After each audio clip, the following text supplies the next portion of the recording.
세례 요한에게서 배우는 절제의 힘이라는 제목으로 오늘 말씀을 나눕니다. 특별히 우리 두 번째 주간은 절제에 대한 말씀들을 나누었습니다. 절제를 심다, 우리가 기도를 심고 절제를 심고 절제를 심는다라고 하는 말씀의 오늘 마지막 날입니다. 세례 요한에게서 우리가 절제를 배웠으면 좋겠다라는 마음으로 제가 오늘 말씀을 준비해서 전하는데 이런 생각이 들었어요. 예로부터 우리 동양권에서는 정말 넉넉한 사람, 큰 사람을 그릇에 비유해서 야, 저 사람은 참 큰 그릇이야, 이렇게 표현할 때가 있어요. 그리고 그렇지 못한 사람들 있죠. 속도 좁아요. 그래서 뭐라고 표현하죠? 가장 작은 그릇? 너는 어떻게 간장 종지만도 못하냐, 이런 표현을 써요. 이왕이면 뭐 외형적으로 큰 사람이라는 얘기가 아니라 우리의 마음이 넉넉했으면 좋겠어요. 우리 성도님들이 이 땅에서 하나님의 백성으로, 하나님의 자녀로 살아가는데 저와 여러분은 능히 세상을 품고도 남음이 있는 넉넉한 사람, 큰 그릇의 사람들이 되기를 주님의 이름으로 먼저 축복합니다. 사람들이 이런 표현을 쓰죠. 대인이냐 소인이냐. 물론 저는 이렇게 문자를 보낼 때 스스로 겸손함을 좀 표현하기 위해서 제가 작은 종, 공목사 이렇게 써요. 그래서 홈페이지에도 저는 작은 종입니다 이런 표현들을 쓰는데, 마음속으로는 그런 마음도 있어요. 작은 종이지만, 하나님 보시기에 부족한 종이지만, 그래도 하나님 앞에 쓰임 받을 때에는 크게 쓰임 받고 싶은 욕심이라고 그럴까요? 거룩한 열망이 있어요. 우리가 대인, 소인 나눕니다. 대인을 누가 대인이라고 그래요? 대인 그러면 보통 우리가 남을 많이 배려해 주는 사람, 큰 사람, 대인이라고 얘기하죠. 그리고 자기만을 생각하면서 사는 사람을 우리는 소인이라고 얘기해요. 자기의 흠을 찾아내고 잘못했습니다, 넉넉하게 자기의 실수도 고백할 수 있는 사람, 대인이라고 얘기해요. 그리고 남의 흠만 찾는 사람, 우리는 소인이라고 표현도 합니다. 상대를 쓰러뜨리는 사람, 소인이죠.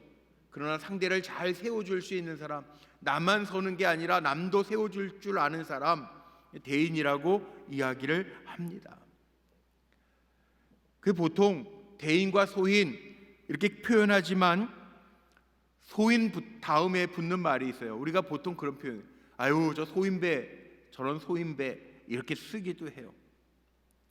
신앙생활 왜 하냐? 그러면 전 이렇게 말하고 싶어요. 신앙생활 여러분 왜 하십니까? 신앙생활은요, 우리가 하나님의 말씀을 붙들고 우리의 삶을 넓혀가는 것, 지경을 넓혀가는 것뿐만 아니라 우리의 모습들이 성장해 가기 위해서 신앙생활해요. 예수 그리스도 더 닮아가기 위해서, 주님 닮은 사람이 되기 위해서 우리가 신앙생활하는 거 아니에요? 사순절 주님을 깊이 묵상한다라고 이야기하는데 주님을 왜 묵상하시는 건데요? 주님 묵상하면 뭐가 나와요? 주님 왜 묵상합니까? 주님, 나도 그 뒤를 따르겠습니다. 우리가 그리스도인 아니에요? 주님의 십자가를 묵상하면서 나도 남을 위해서 희생하는 작은 그리스도가 되겠습니다, 우리가 고백하면서 가는 거잖아요. 세상에 많은 사람이 있고 성경에도 2950명이라고 하는 사람들의 이름이 기록되어 있는데 2950명이 다 주님 보시기에 합한 사람들은 아니에요. 성경에 보면 믿음의 샘플들이 있고요, 불신앙의 샘플들도 있어요. 축복의 샘플도 있고요, 저주의 샘플들도 있어요. 근데 뭘 묵상합니까? 하나님의 말씀을 보면서 이 길이 하나님이 기뻐하시는 길이구나, 이렇게 사는 것이 하나님의 마음에 합한 거구나, 때로는 절제할 줄 아는 것도 하나님이 기뻐하시는 하나님의 신성한 성품에 참여하는 거구나, 우리가 깨닫는 거죠. 그 가운데 오늘 본문에 우리가 본받아야 할 큰 대인이 하나 나오죠. 예수님도 이렇게 표현하셨어요. 성경에 기가 막힌 예수님의 칭찬이 하나 나오는데 누가복음 7장 28절 말씀에 보면 예수님이 이 세례 요한을 어떻게 칭찬하셨냐면 내가 너희에게 말하노니 여자가 낳은 자 중에 요한보다 큰 자가 없도다. 예수님 보실 때요, 이 세례 요한, 여자가 낳은 자, 사람이 낳은 자 중에 세례 요한보다 큰 자가 없도다, 이렇게 말씀하세요. 예수님이 칭찬하시죠. 제가 그런 기도를 좀 해요. 그러니까 그 성경에 보면 칭찬이 나와요. 그러니까는 종들이 쭉 나오는데 예수님이 칭찬하시는 종이 있고 예수님이 칭찬하시는 믿음의 큰 사람들이 있어요. 근데 제가 무슨 기도를 하냐면 성경에 보면 칭찬을 하시는데 칭찬을 너무 하나님의 자랑감이 되는, 비슷한 말인 것 같지만 자랑감이 되는 사람, 자랑감이 되는 교회가 되게 해주세요. 그 기도를 해요. 정말 제 마음에 그런 간절한 소망이 있어요. 사람도 많은 사람이 있는 것처럼 교회도 많은 교회가 있어요. 우리나라에도 6만 5천 개 교회가 있었다는데 코로나가 지나면서 10,000개 교회가 없어졌대요. 그래서 지금 5만 개 정도, 어느 통계 보면 4만 7천 개 교회, 문공부에 등록되어 있는 교회가, 정식적으로 등록되어 있는 교회가 이제 5만 개도 안 된다고. 많은 교회 있어요. 그 5만 개도 적은 건 아닌 것 같죠. 그런데 그 많은 교회가 있는데 제 마음속에는 우리 불꽃교회가 하나님의 자랑감이 되는 교회가 좀 됐으면 좋겠어요. 많은 성도들이 있는데 1,000만, 700만, 뭐 통계마다 달라요. 그런데 우리나라에도 5분의 1, 대한민국에도 5사람 가운데 1사람은 기독교인이라는데, 이왕이면 묻혀있는 존재감 없는 성도들이 아니라 이왕이면 세례 요한을 예수님께서 칭찬하시되 여인이 낳은 자 중에 이보다 큰 자가 없도다 이야기하는 것처럼, 이왕이면 많은 성도들이 있어도 제 마음은 그래요. 우리 불꽃교회 성도님들은 주님이 칭찬하시고 주님이 자랑하시는 성도들이 되기를 축원하고 축복합니다. 근데 그건 어떤 삶을 살 때 가능할까? 오늘 세례 요한을 통해서 한번 보자는 거예요. 성경에 많은 사람들이 기록되어 있는데 오늘은 세례 요한을 통해서 왜 예수님이 이렇게 칭찬하셨는가를 한번 오늘 본문을 통해서 한번 보자는 거예요. 첫 번째는 뭐냐 하면 세례 요한이 왜 이렇게 큰 자라고 인정을 받았을까? 묵상해 보세요. 말씀을 한번 깊이 보세요. 뭐냐 하면 세례 요한은요, 자기의 정체성, 자기의 존재감, 왜 이 땅에 보내졌는지를 분명하게 알고 있다는 거죠. 그래서 세례 요한은 내가 누군지, 내가 해야 할 일이 무엇인지 정확하게 알고 있는 사람이에요. 오늘 본문에 보니까 사람들이 세례 요한에게 와서요 묻습니다. 내가 누구냐 물을 때 자기가 감추지 아니하고 다 드러내면서 밝혀요. 세례 요한이 뭐라고 얘기하죠? 나는 네가 예수냐? 아니에요. 네가 메시아냐? 아니에요. 그 대답을 하는 게 아니라 나는 선지자 이사야의 말과 같이 주의 길을 곧게 하라고 광야에서 외치는 자의 소리다, 이렇게 표현해요. 자기 정체성을 감추지도 아니하고 드러내요. 사실 복음서에 보면 세례 요한의 이야기가 다 나와요. 마태복음, 누가복음, 오늘 보면 요한복음에도, 일반 복음이라고 하는 요한복음에도 1장서부터 세례 요한에 대한 이야기가 나와요. 누가복음 3장 말씀에 보면 세례 요한의 인기가 절정해요. 제자들이 많았어요. 그리고 사람들은 세례 요한의 말씀을 들으려고 요단강가로 몰려왔어요. 세례 요한이 주는 깨달음이 있었어요.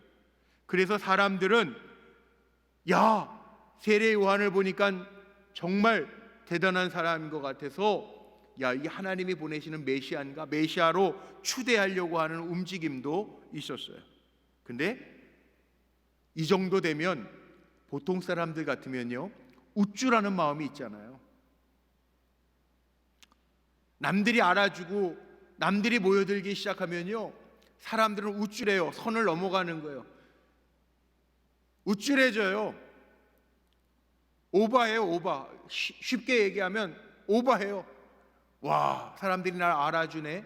그리고 오버하기 쉬워요. 그런데 세례 요한은 흔들리지 않습니다. 단호하게 이야기합니다. 오늘 20절에 보니까 나는 그리스도가 아니라, 메시아라고 생각했던, 그래서 사람들이 추앙하고 묻고 저 사람 누구간데 저렇지? 찾아와서 묻는데 나는 그리스도가 아니라, 메시아가 아니라 분명하게 단호하게 얘기해요. 이게 무슨 얘기예요? 참 이 명예라고 하는 것은 절제하기가 어렵죠. 사람이 가지고 있는 명예욕이라는 게 있어요. 그래서 명예욕구, 욕망, 대단한 힘이죠. 뭔가 되고자 하는 마음.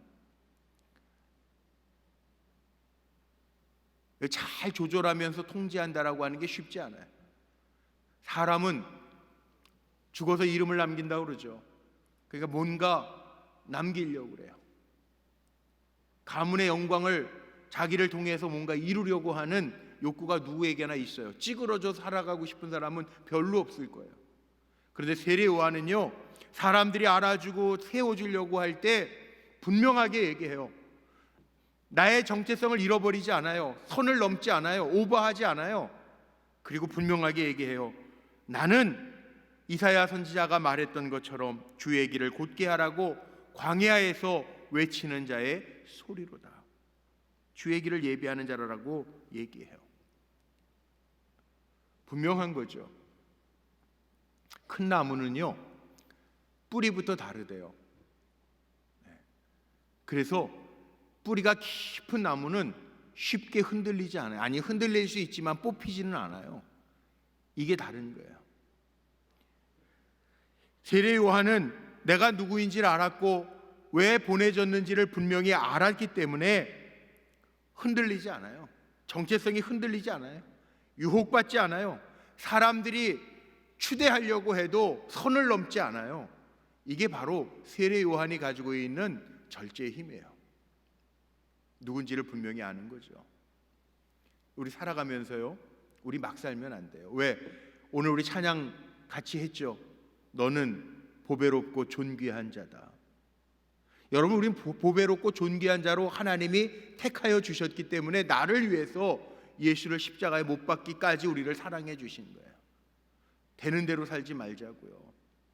하나님의 자랑감으로 보배롭고 존귀한 자라 하나님의 자랑거리로 살아갈 수 있는 저와 여러분 되었으면 좋겠어요. 세상적인 것 거기에 마음 뺏겨서 유혹에 넘어가서 넘어지지 말고 하나님이 나를 보배롭고 존귀한 자라고 인정해 주시는데 하나님의 자랑감으로 끝까지 달려갈 수 있도록, 세상의 그 어떤 것에도 흔들리지 아니하고 사도 바울도 부름의 상을 위하여 달려갔던 것처럼 저와 여러분이 한눈 팔지 말고 부름의 상을 위하여, 너는 보배롭고 존귀한 자라, 찬양할 때만 보배롭고 존귀한 자가 아니라 세상에 나아가서도 어떤 시련과 시험과 유혹 속에서도 너는 보배롭고 존귀한 자다 외치면서 정체성을 잃어버리지 말고 하나님의 자녀로 승리할 수 있는 저와 여러분이 되기를 주의 이름으로 축복합니다. 세례 요한은 우쭐거리지 않았어요. 세례 요한은 선을 넘어가지 않았어요. 오버하지 않았어요. 이 땅에 하나님이 보내신 이유를 분명히 선포하고 나는 주의 길을 예비하는 자라, 내가 그리스도가 아니라 분명하게 이야기해요. 세상을 향해서 저와 여러분도 분명하게 말할 수 있어요. 내가 크리스천입니다. 내가 하나님의 종입니다. 내가 장로입니다. 내가 권사입니다. 내가 집사입니다. 내가 구별된 성도입니다.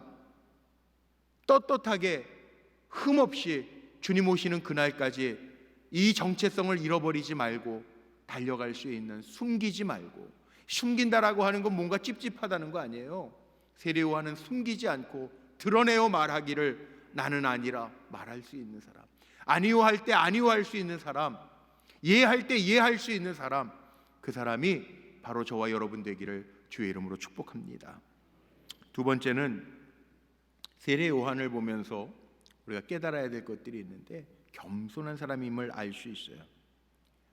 성경으로 말씀에 추론해 보면 세례 요한이 예수님보다 태어난 것도 6개월 정도 앞섰어요.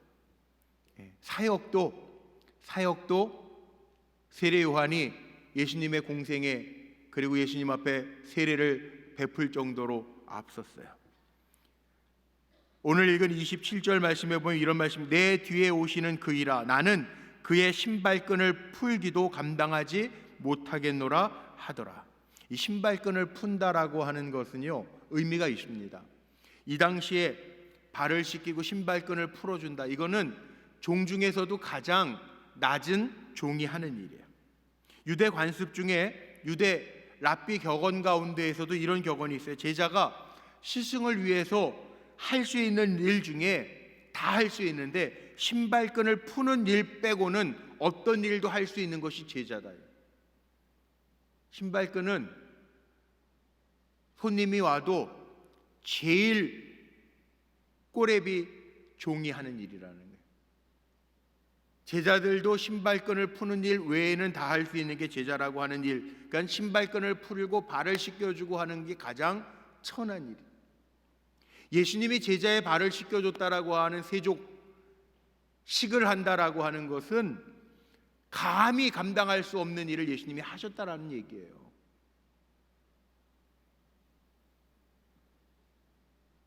우리 떨기나무 수양에 가서 마지막 시간에 간증도 끝나고 마지막 시간에 우리 섬기미들이 세족식을 해요.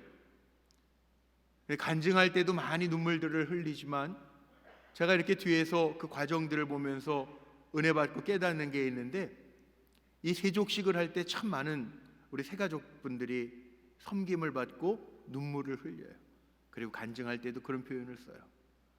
누군가가 나를 이렇게 너무 섬겨주시는 것에 대한 감사가 있어요. 발을 씻겨주고 수건으로 닦아주고 새 양말을 씻겨주고, 와, 이런 섬김이 감동이 있구나 라고 하는 깨달음을 얻을 때가 있는데, 여기 오늘 세례 요한은 뭐라고 이야기하냐면 내 뒤에 오시는 이가 근데 나는 그에 비교하면 그의 신발끈을 풀기도 감당할 수 없는 사람이라고 하는, 자기를 아주 낮추는 그런 표현을 쓰고 있어요. 겸손하다는 거죠. 앞설 만한데 앞서지 않는 것, 이게 겸손이에요. 특별히 한국 같은 경우에는 우리 서열 문화가 있잖아요. 장유, 유서, 또 선배, 이런 문화들이 있죠. 줄 세우는, 따져요. 만나면 큰 나라가 아니니까, 우리는 땅이 지정학적으로 좁으니까 뭐 어디 출신이세요, 학교는 어디 나와서, 이러다 보면 금방 선후배가 가려져요. 그래서 금방 판정이 되면 동상 그랬잖아요. 우리 교회 오셨던 그 박종호 장로님이라고 아세요? 그 찬양 우리 교회에서 한번 하셔서 우리 송기원 장로님이 한번 초청해 주셔가지고 박종호 장로님 오셔가지고 그 CCM 찬양 가스펠 공연을 한번 하셨는데, 오셔가지고 한 30분 전에 제 방에서, 거의 한 10년 된 것 같은데 제 방에서 만나서 이야기 나누는데, 그 박종호 장로님이 숭실 나오시고 고등학교를 선화예고를 나오셨더라고요. 그 숭실 나왔다고, 저도 숭실 나왔는데요. 몇 학번이죠? 그랬더니 몇 학번인데요? 그랬더니 농담 삼아 꿇어 그러시더라고요. 예? 자기가 선배다 이거지. 그 한국 문화가 그래요. 서열 문화가 있어요. 살아가다 보면 남을 나보다 더 낫게 여기라고 하는 주님의 말씀이 있는데, 우리가 보통 살아가다 보면 이게 앞서려고 하는 것들, 앞선 것을 자랑하고 내세우는 것들이 있어요. 그런데 이 세례 요한은 절대 그러지 않아요. 나는 앞섰지만, 사역도 앞섰지만, 태어난 것도 앞섰지만, 나는 오시는 그분의 신발끈도 풀지 못하는 낮은 자입니다라는 고백을 해요. 그것만 있는 줄 아세요? 성경에 찾아보니까 요한복음 3장 뒤에 보면, 오늘 1장 말씀을 읽었지만 3장 30절 말씀에 보면 더 겸손하게 세례 요한이 이런 표현을 씁니다. 그는 흥하여야 하겠고 나는 쇠하여야 하리라. 이 겸손이에요. 그는 흥하여야 되겠고 나는 쇠하여야 하리라. 그는 높이 여김을 받아야 되겠고 나는 부족한 종이다, 이거예요. 다르죠. 절제는요, 자기를 높이는 게 아니에요. 우리 신앙인들이 조심해야 될 게 있어요. 뭘 하고도 내가 한 것처럼 자랑하고 다닐 때가 있어요. 아니에요. 우리 누구 자랑해야 될까요? 주님 자랑하는 게 전도예요. 내 삶에도 주님이 하셨습니다. 표면적으로만 그러지 말고 진심으로 나를 여기까지 인도하시고 살게 하신 이가 아버지 하나님이십니다. 나를 여기까지 인도하시는 분이 나와 동행하시는 예수님입니다.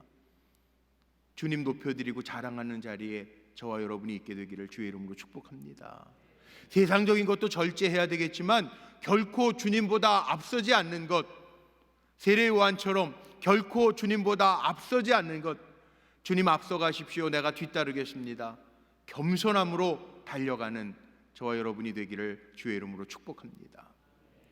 마지막 세 번째는요, 세례 요한을 보면서 우리가 깨달아야 할 것이 있는데, 정말 믿음이 있다면, 정말 하나님의 살아계심을 믿는다면, 내가 정말 하나님이 쓰시는 도구라고 생각한다면 하나님의 뜻을 이루는 도구가 되어야 되죠. 근데 우리는요, 때로는 불의할 때가 있어요. 근데 세례 요한은요, 용기가 있어요. 거침이 없어요. 성경을 읽으면서 세례 요한은 어떻게 죽었는지 아시잖아요. 세례 요한은요, 지금식으로 얘기하면 정권의 불의함을 외치면서 죽어요. 목 잘라 죽여요. 그래도 굴하지 않아요. 용기 있는 사람이 세례 요한이에요. 마태복음 3장 7절 말씀에 이런 말씀이 있습니다. 야, 대단한 말이 나오는데요, 한번 같이 읽어볼까요? 이 말씀 한번 좀 읽어봤습니다. 앞에 보이십니까? 네, 같이 한번 읽어보죠. 시작. 요한이 많은 바리새인들과 사두개인들이 세례 베푸는 대로 오는 것을 보고 이르되, 독사의 자식들아, 누가 너희를 가르쳐 임박한 진노를 피하라 하더냐.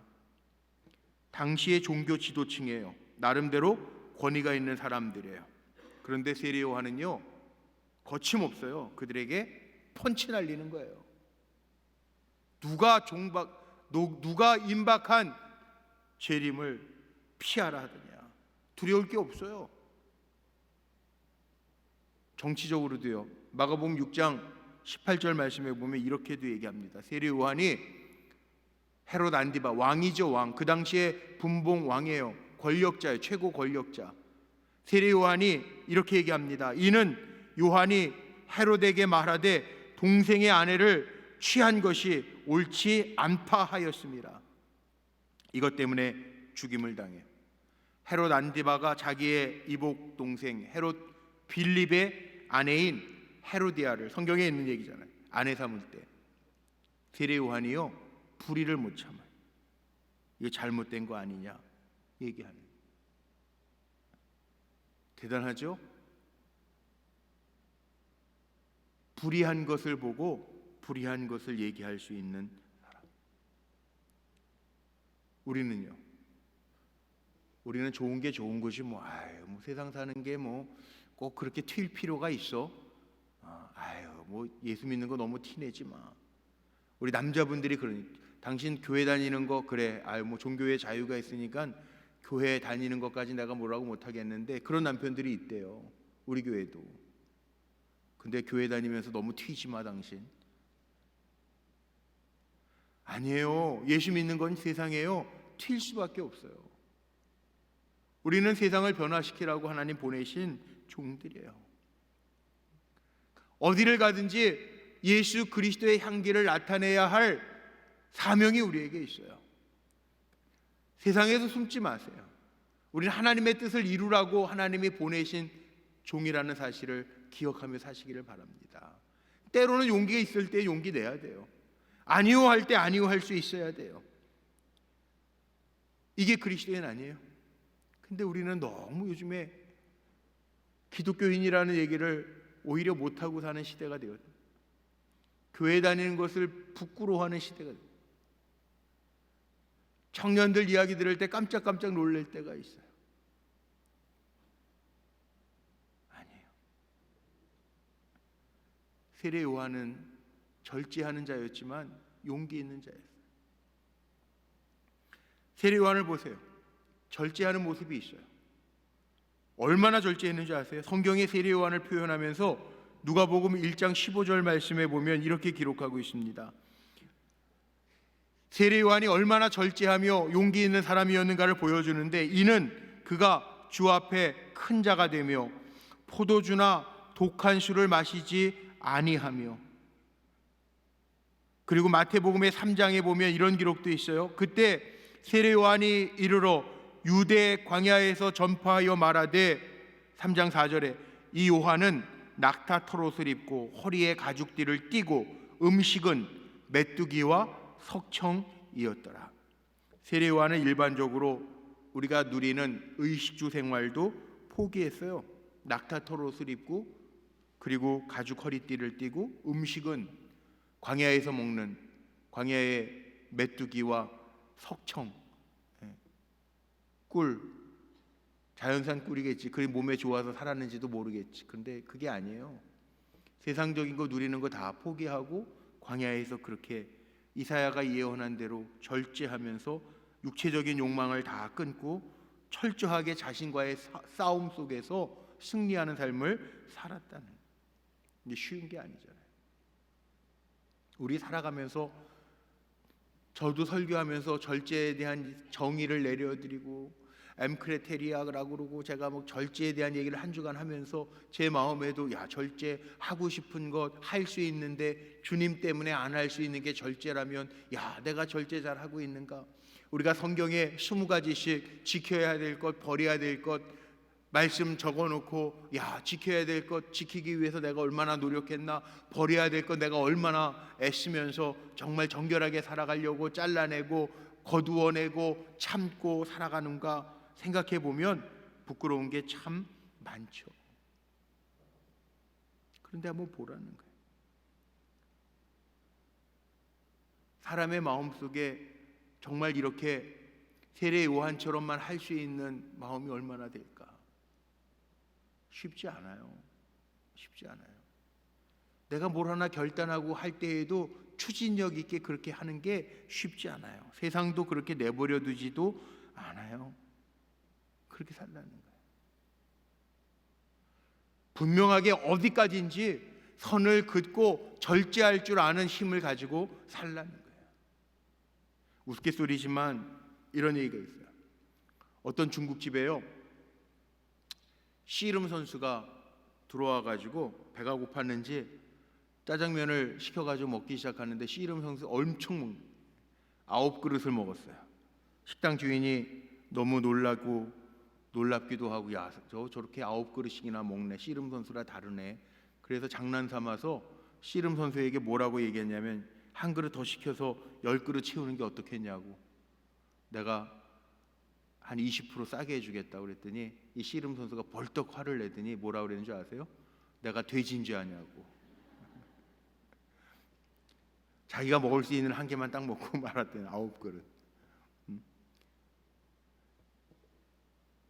자, 조절이라고 하는 거는 내 기준에서 조절하는 게 아니고요. 크리스찬들은 내 기준으로 조절하면서 사는 사람들이 아니고, 우리가 절제라고 하는 것은요, 우리가 늘 하나님 뜻 안에서 봐야 돼. 내가 힘들어도 하나님의 뜻 안에서 살피고 볼 줄 아는 것, 그게 크리스찬들의 절제라는 거예요. 그래서 믿음은 가장 기본이지만 오늘 새벽에도 말씀 전했어요.